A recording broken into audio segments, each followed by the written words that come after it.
ಹರಿ ಓಂ ಗುರುಭ್ಯೋ ನಮಃ. ಆತ್ಮೀಯರೆಲ್ಲರಿಗೂ ನಮಸ್ಕಾರ. ಆತ್ಮೀಯರೇ, ವಾರ ಭವಿಷ್ಯ ಕಾರ್ಯಕ್ರಮಕ್ಕೆ ತಮ್ಮೆಲ್ಲರಿಗೂ ಸಹ ಸ್ವಾಗತ. ಈ ವಾರ ಭವಿಷ್ಯ ಕಾರ್ಯಕ್ರಮದಲ್ಲಿ ಭಾಳಷ್ಟು ಜನ ನಿಮ್ಮದೇ ಆದಂತಹ ಒಂದು ಅಭಿಪ್ರಾಯಗಳನ್ನ ತಿಳಿಸ್ತಾ ಇದ್ದೀರಾ. ವಾರ ಭವಿಷ್ಯದಲ್ಲಿ ಪ್ರತಿದಿನದ ಒಂದು ವಿಚಾರ ಕೂಡ ಇರುತ್ತೆ. ಆಯಾ ದಿನದಲ್ಲಿ ಯಾವ ರೀತಿಯ ಒಂದು ಪ್ರತಿಫಲಗಳು ಹೊಂದುವಂತಹದ್ದಿರುತ್ತೆ ಅನ್ನುವಂತಹ ವಿಚಾರ ಎಲ್ಲ ರಾಶಿಗಳವರು ಭಾಳಷ್ಟು ಜನ ಫೋನ್ ಮಾಡಿ ಕರೆ ಮಾಡಿ ತಿಳಿಸ್ತಾ ಇದ್ದೀರಾ. ತುಂಬ ಸಂತೋಷ. ಈಗ ಕನ್ಯಾ ರಾಶಿಯವರಿಗೆ ಈ ಒಂದು ವಾರ ಭವಿಷ್ಯದಲ್ಲಿ ಯಾವ ರೀತಿ ಇರುತ್ತೆ ಅಂತ ನೋಡೋಣ. ನೋಡಿ, ಶ್ರೀ ಕ್ರೋಧಿನಾಮ ಸಂವತ್ಸರೆ ಉತ್ತರಾಯಣೆ ಶಿಶು ಋತು ಮಾಘ ಮಾಸೆ ಶುಕ್ಲ ಪಕ್ಷೆ ದಿನಾಂಕ 2 ಫೆಬ್ರವರಿ 2025ರಿಂದ 8 ಫೆಬ್ರವರಿ 2025ರವರೆಗೆ ಈ ಗ್ರಹಗಳ ಒಂದು ಚಲನೆ ಮತ್ತು ಬದಲಾವಣೆಯಿಂದ ಯಾವ ದಿನ ಹೇಗಿರುತ್ತೆ ಕನ್ಯಾ ರಾಶಿಯವರಿಗೆ ಅಂತ ನೋಡೋಣ. ದಿನಾಂಕ 2 ಭಾನುವಾರ ಶುಕ್ಲ ಚತುರ್ಥಿ ಹಗಲು 12 ಗಂಟೆ 15 ನಿಮಿಷ ಹೋಗಿರುತ್ತೆ. ಪಂಚಮಿ ತಿಥಿ ತದನಂತರ ಪ್ರಾರಂಭ ಆಗುತ್ತೆ. ಉತ್ತರಾಭದ ನಕ್ಷತ್ರ ರಾತ್ರಿ 12 ಗಂಟೆ 52 ನಿಮಿಷ ಹೋಗಿರೋದು. ನೋಡಿ, ಇವತ್ತಿನ ದಿನ ಜ್ಯೋತಿಷ್ಯ ವಿಚಾರ ಯಾವ ರೀತಿ ಇದೆ ಅಂತ ನೋಡೋಣ. ನೋಡಿ, ಬಹುಮುಖ್ಯವಾಗಿ ಇವತ್ತು ವಿಶೇಷವಾಗಿ ಮಿತ್ರರ ಸಹಯೋಗದಿಂದ ನಿಮ್ಮ ಕುಟುಂಬಕ್ಕೆ ಬರುವಂತಹದ್ದು, ನಿಮ್ಮ ಒಂದು ಕುಟುಂಬದಲ್ಲಿ ಸಂತೋಷವನ್ನು ವ್ಯಕ್ತಪಡಿಸುವಂತಹ ಒಂದು ವಿಚಾರ. ನೋಡಿ, ಭಾನುವಾರ ಬೇರೆ ಕನ್ಯಾ ರಾಶಿಯವರಿಗೆ ಸ್ನೇಹಿತರ ಸಹಯೋಗದಿಂದ ವಿಶೇಷವಾಗಿ ಒಂದು ಔತಣಕೂಟವನ್ನು ಏರ್ಪಡಿಸಿಕೊಳ್ಳುವಂತಹದ್ದು, ಒಂದು ಕಾರ್ಯಕ್ರಮವನ್ನು ಏರ್ಪಡಿಸುವಂತಹದ್ದು, ಇಲ್ಲ ಒಂದು ಸಭೆ ಸಮಾರಂಭದಲ್ಲಿ ಸೇರುವಂತಹದ್ದು ವಿಶೇಷತಃ ಒಳ್ಳೆಯದಾಗಿರುತ್ತೆ. ಮತ್ತು ದಂಪತಿಗಳಿಗೂ ಸಹ ತುಂಬ ಸಂತೃಪ್ತಿ ಕೊಡುವಂತಹದ್ದು, ಮತ್ತು ವಿದ್ಯಾರ್ಥಿಗಳು ಯಾರೆಲ್ಲ ಇದ್ದೀರಾ ಅಂತಹವರಿಗೆ ತುಂಬ ಸುಖಪ್ರಾಪ್ತಿ ಯೋಗದ ದಿನ ಅಂತೇಳಿ ಹೇಳ್ಬೋದು. ಯಾವುದೇ ರೀತಿ ವೈಪರೀತ್ಯಗಳು ಇರೋದಿಲ್ಲ. ಇನ್ನು 3ನೇ ತಾರೀಕು ಸೋಮವಾರ ಶುಕ್ಲ ಪಂಚಮಿ ಹಗಲು 10 ಗಂಟೆ 1 ನಿಮಿಷವಿರೋದು. ತದನಂತರ ಷಷ್ಠಿ ತಿಥಿ ದಿನಪೂರ್ತಿ ಇರುತ್ತೆ. ಇವತ್ತು ರೇವತಿ ನಕ್ಷತ್ರ ರಾತ್ರಿ 11 ಗಂಟೆ 18 ನಿಮಿಷವಿರೋದು. ನೋಡಿ, ಇವತ್ತಿನ ದಿನ ವಿಶೇಷವಾಗಿ ಯಾರು ಬಿಸ್ನೆಸ್ ವ್ಯಾಪಾರಿಗಳಲ್ಲಿ ಇದ್ದಾರೆ ಮತ್ತು ಬಿಸ್ನೆಸ್ ವ್ಯವಹಾರಗಳಲ್ಲಿ ಕಾರ್ಯನಿರತರಾಗಿದ್ದೀರಾ ಮತ್ತು ಬ್ಯಾಂಕಿಂಗ್ ವ್ಯವಹಾರದಲ್ಲಿ ಯಾರೆಲ್ಲ ಇರ್ತೀರಾ ಅಂತಹವರಿಗೆ ನಿಮ್ಮ ಸ್ವಯಂ ಅಭಿವೃದ್ಧಿ ಕಾರ್ಯಗಳು ಚೆನ್ನಾಗಿ ನಡೆಯುತ್ತೆ. ನೀವು ಅಂದುಕೊಂಡಂತಹ ಒಂದು ಕೆಲಸ ಕಾರ್ಯಗಳಲ್ಲಿ ಸಫಲತೆ ಸಿಗುವಂತಹದ್ದು ತುಂಬ ಚೆನ್ನಾಗಿದೆ. ಮತ್ತು ಯಾರೆಲ್ಲ ಕನ್ಯಾ ರಾಶಿಯವರು ದಂಪತಿಗಳಿದ್ದೀರಾ ಅಂತಹವರಿಗೆ ತುಂಬಾ ಕೆಲಸ ಕಾರ್ಯ, ನಿಮ್ಮ ವೈಯಕ್ತಿಕ ಅಭಿವೃದ್ಧಿಯಿಂದ ಶ್ರೇಷ್ಠವಾದ ಪ್ರತಿಫಲವನ್ನು ಪಡೆಯುವಂತಹ ಅವಕಾಶ ಇವತ್ತಿನ ದಿನ ನೋಡ್ತೀರಾ. ದಿನಾಂಕ 4 ಮಂಗಳವಾರ ಶುಕ್ಲ ಷಷ್ಠಿ ಬೆಳಗ್ಗೆ 7 ಗಂಟೆ 40 ನಿಮಿಷ ಹೋಗಿರೋದು. ತದನಂತರ ಸಪ್ತಮಿ ತಿಥಿ ದಿನಪೂರ್ತಿ ಇರುತ್ತೆ. ಇವತ್ತಿನ ದಿನ ಅಶ್ವಿನಿ ನಕ್ಷತ್ರ ರಾತ್ರಿ 9 ಗಂಟೆ 49 ನಿಮಿಷ ಹೋಗಿರೋದು. ಇವತ್ತು ಸ್ವಲ್ಪ ವೈಯಕ್ತಿಕವಾಗಿ ಒತ್ತಡ, ಸಂದಿಗ್ಧವಾದ ಪರಿಸ್ಥಿತಿಗಳು, ಸ್ವಲ್ಪ ಟೆನ್ಷನ್ ಆಗಿರ್ತೀರಾ. ಸ್ವಲ್ಪ ಯಾವುದೋ ಒಂದು ಅಡಚಣೆ ಆಗುವಂತಹದ್ದು ಮತ್ತು ಆರೋಗ್ಯ ವಿಚಾರದಲ್ಲಿ ಸ್ವಲ್ಪ ವೈಪರೀತ್ಯ ಬರುವಂತಹದ್ದು. ಸೊ ಹೊಟ್ಟೆ ನೋವಿನ ಸಮಸ್ಯೆ, ಹೊಟ್ಟೆಯಲ್ಲಿ ಸ್ವಲ್ಪ ಏನೋ ಒಂದು ಸಂಕಟ ಆಗುವಂತಹದ್ದು, ಉರಿ ಆಗುವಂತಹದ್ದು ಮತ್ತು ಡೈಜೆಷನ್ ಪ್ರಾಬ್ಲಮ್ಮಿಂದ ಸಮಸ್ಯೆಯನ್ನು ಕಾಡುವಂತಹ ಸ್ಥಿತಿ ಇವತ್ತಿರುತ್ತೆ. ಅದಕ್ಕೆ ತುಂಬ ಜಾಗೃತೆಯಿಂದ ಇರಿ.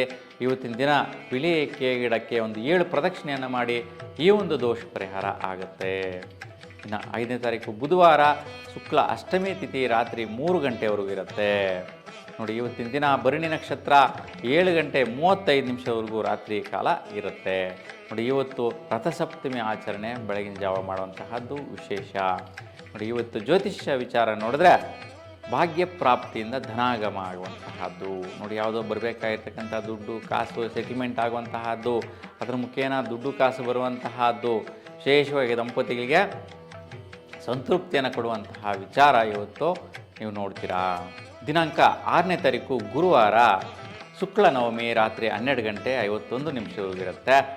ಇವತ್ತಿನ ದಿನ ಕೃತಿಕಾ ನಕ್ಷತ್ರ ರಾತ್ರಿ 7 ಗಂಟೆ 30 ನಿಮಿಷವರೆಗಿರೋದು. ನೋಡಿ, ಇವತ್ತಿನ ದಿನ ಜ್ಯೋತಿಷ್ಯ ವಿಚಾರ ಯಾವ ರೀತಿ ಇರುತ್ತಪ್ಪ ಅಂತಂದರೆ, ನೋಡಿ, ವಿಶೇಷವಾಗಿ ಸೂರ್ಯ, ಶುಕ್ರ ಮತ್ತು ಬುಧ ಗ್ರಹಗಳ ಬಲ. ನೋಡಿ, ಸೂರ್ಯನ ಜೊತೆ ಇರ್ತಕ್ಕಂಥ ಬುಧ ಸುಫಲನ ಕೊಡ್ತಾನೆ, ಮತ್ತು ಶುಕ್ರ ವಿಶೇಷವಾಗಿ ಭಾಗ್ಯದ ಯೋಗಗಳನ್ನು ಕೊಡ್ತಾನೆ. ಹಾಗಾಗಿ ನೀವು ಸ್ವಲ್ಪ ಪೂರ್ವ ಪುಣ್ಯ ಬಲ ಅಂತೇಳಿ ಹೇಳ್ತೀವಿ. ಯಾರೆಲ್ಲ ಸರ್ಕಾರಿ ವೃತ್ತಿ ನಿರ್ತಿದ್ದೀರಾ ಅಂಥವರಿಗೆಲ್ಲ ವಿಶೇಷವಾಗಿ ಭಾಗ್ಯ ಪ್ರಾಪ್ತಿ ಯೋಗ ಬಲಗಳು. ನೋಡಿ, ವಿಶೇಷವಾಗಿ ಧನಾಗಮ ಆಗುತ್ತೆ. ಬರುವಂತಹ ಇನ್ಕ್ರಿಮೆಂಟ್ಸ್ ಆಗಿರ್ಬೋದು, ಇಲ್ಲ ದುಡ್ಡು ಕಾಸು ಆಗಿರ್ಬೋದು, ಯಾವುದೋ ಒಂದು ಸೆಟಲ್ಮೆಂಟ್ ಆಗಿರ್ಬೋದು, ಇಂತಹ ವಿಚಾರಗಳಲ್ಲಿ ಬರುವಂತಹ ಇನ್ಕಮ್ಮಿಂದ ಸ್ವಲ್ಪ ಮಟ್ಟಿಗೆ ಖರ್ಚುಗಳು ಮಾಡುವಂತಹದ್ದು, ಅದರಿಂದ ಕೂಡ ತೃಪ್ತಿಯನ್ನು ಪಡುವಂತಹ ಸಾಧ್ಯತೆಗಳು ಚೆನ್ನಾಗಿದೆ, ಉತ್ತಮವಾಗಿದೆ. ವಿದ್ಯಾರ್ಥಿಗಳಿಗೆ ತುಂಬ ಶುಭದಾಯಕವಾದ ಫಲ ಇವತ್ತಿನ ದಿನ ನೋಡಬಹುದು. ಇನ್ನು ದಿನಾಂಕ 7 ಶುಕ್ರವಾರ ಶುಕ್ಲ ದಶಮಿ ತಿಥಿ ರಾತ್ರಿ 10 ಗಂಟೆ 55 ನಿಮಿಷವರೆಗೂ ಇರುವುದು. ನೋಡಿ, ಇವತ್ತಿನ ದಿನ ರೋಹಿಣಿ ನಕ್ಷತ್ರ ರಾತ್ರಿ 8:22ವರೆಗೂ ಇರುತ್ತೆ. ನೋಡಿ, ಇವತ್ತು ವಿಶೇಷವಾಗಿ ನಿಮ್ಮ ಮನಸ್ಥಿತಿಗೆ ಅನುಸರಿಸುವಂತಹ ರೀತಿಯಲ್ಲಿ ವಿಶೇಷವಾಗಿ ನಿಮ್ಮ ಜೀವನದಲ್ಲಿ ಏನೋ ಒಂದು ಸಾಧಿಸಬೇಕಪ್ಪ, ಅದೃಷ್ಟ ಕಾದಿದೆ, ಆ ಒಂದು ಮಾರ್ಗದಲ್ಲಿ ಹೋಗೋಣ, ಆ ಕೆಲಸಗಳನ್ನು ಮುಗಿಸೋಣ, ಆ ಕೆಲಸದಲ್ಲಿ ಏನೋ ಒಂದು ನೈಪುಣ್ಯತೆಯನ್ನು ಸಾಧಿಸಿ ಇಂಪ್ರೂವ್ಮೆಂಟ್ಸ್ ತಗೊಳ್ಳೋಣ, ಇಲ್ಲ ನೀವು ಇದುವರೆಗೂ ಯಾವ ರೀತಿ ಬಿಸ್ನೆಸ್ ಮಾಡ್ತಾಯಿದ್ದೀರಾ, ಕೆಲಸ ಮಾಡ್ತಾಯಿದ್ದೀರಾ, ಅದರಲ್ಲಿ ಏನೋ ಒಂದು ಸ್ವಲ್ಪ ಇಂಪ್ರೂವ್ಮೆಂಟ್ಸು, ಸೊ ಅಪ್ಗ್ರೇಡ್ಗೆ ಹೋಗುವಂತಹ ಸಾಧ್ಯತೆಗಳು, ಅದರಲ್ಲಿ ಆದಾಯದ ಪ್ರತಿಫಲಗಳನ್ನು ಪಡೆಯುವಂತಹ ಒಂದು ವಿಶೇಷ ಅನುಕೂಲ ಭಾಗ್ಯ ನಿಮಗೆ ಖಂಡಿತವಾಗಿ ಇವತ್ತು ಲಭಿಸುತ್ತೆ. ಇವತ್ತು ಶುಕ್ರಯೋಗನೇ ತುಂಬ ಸುಫಲ. ನೋಡಿ, ಇವತ್ತು ಶುಕ್ರವಾರ ಶುಕ್ಲ ದಶಮಿ ಇದೆ, ರೋಹಿಣಿ ನಕ್ಷತ್ರ, ಶುಕ್ರ ಗ್ರಹದ ಬಲ ಪರಿಪೂರ್ಣವಾಗಿ ಸಿಗುತ್ತೆ.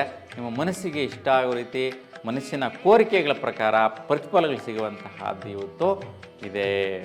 ನೋಡಿ, 8ನೇ ತಾರೀಕು ಶನಿವಾರ ಶುಕ್ಲ ಏಕಾದಶಿ ರಾತ್ರಿ 9 ಗಂಟೆ 16 ನಿಮಿಷವರೆಗೂ ಇರುತ್ತೆ.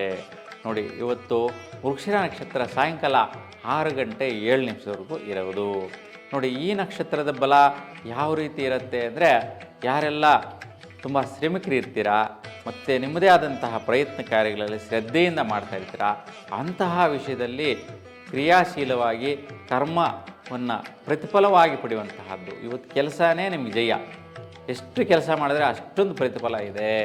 ಅದಕ್ಕೆ ನೀವು ಮಾಡುವಂತಹ ಕೆಲಸದಲ್ಲಿ, ವೃತ್ತಿಯಲ್ಲಿ ಒಳ್ಳೆಯ ರೀತಿಯ ಅಭಿವೃದ್ಧಿಯನ್ನು ಕಂಡುಕೊಳ್ಳುವಂತಹದ್ದು ಅನುಕೂಲ ಸ್ಥಿತಿಯ ಯೋಗ ಫಲ ವೃತ್ತಿಕಾರಕರಿಗೆ ಇರುತ್ತೆ. ಯಾರೆಲ್ಲ ಶ್ರಮಿಕರಿದ್ದೀರಾ, ಕಾರ್ಮಿಕರಿದ್ದೀರಾ, ಕುಶಲಕರ್ಮಿಗಳಿದ್ದೀರಾ, ಅಂಥವ್ರಿಗೆಲ್ಲರಿಗೂ ಕೂಡ ಇವತ್ತಿನ ದಿನ ಶ್ರೇಷ್ಠವಾದ ಫಲದ ದಿನ ಅಂತೇಳಿ ಹೇಳ್ಬೋದು, ಸುಫಲ ಇದೆ. ಹಾಗಾಗಿ ಕನ್ಯಾ ರಾಶಿಯವರಿಗೆ ಈ ವಾರದಲ್ಲಿ 2 ದಿನಗಳು ಸ್ವಲ್ಪ ಮಟ್ಟಿಗೆ ವೈಪರೀತ್ಯ ಬಿಟ್ಟರೆ ಉಳಿದ 5 ದಿನಗಳು ಶ್ರೇಷ್ಠವಾದ ಫಲ ಇದೆ. ನಿಮ್ಮೆಲ್ಲರಿಗೂ ಕೂಡ ಸದಾಕಾಲ ನಿಮ್ಮ ಇಷ್ಟದೇವರ ಅನುಗ್ರಹ ಕೃಪಾಕಟಾಕ್ಷ ಇರಲಿ ಅಂತ ಭಗವಂತನಲ್ಲಿ ಪ್ರಾರ್ಥಿಸ. ಎಲ್ರಿಗೂ ಕೂಡ ಶುಭವಾಗಲಿ. ನಮಸ್ಕಾರ.